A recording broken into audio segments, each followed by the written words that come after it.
دوستان عزیز، خوش اومدین به این ویدیو من میخوام بهتون سایتی رو معرفی کنم به نام سایت اندروید اویون کلاب. سایتی که همه بازی هاش مود شده و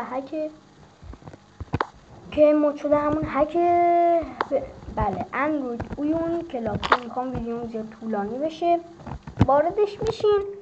شما اولی یا دومی رو میزنین. خیلی سایت باحال خوبیه، هر بازی بگین جز بازی کلش آف کلنز و اینا.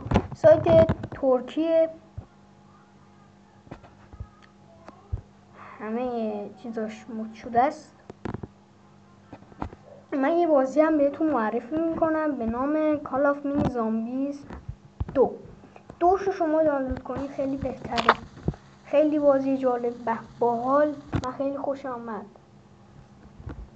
وقتی شما میزنین کال آف مینی زامبی 2 اولی رو میزنین و میبینین که نوشته کال آف مینی زامبی 2 مود اپ، یعنی مود شده، برنامه مود شده است. بله، با دیتا خودش 16 مگابایت و 109 مگابایت دیتاش خیلی کمه.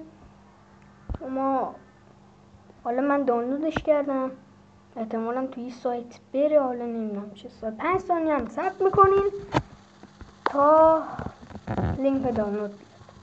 بله اوورد. خب همونطور که میبینید دانلود نه این نه، بعضی موقع اینجوری میاد. شما اینو دانلود نکنید، خیلی معذرت میخوام.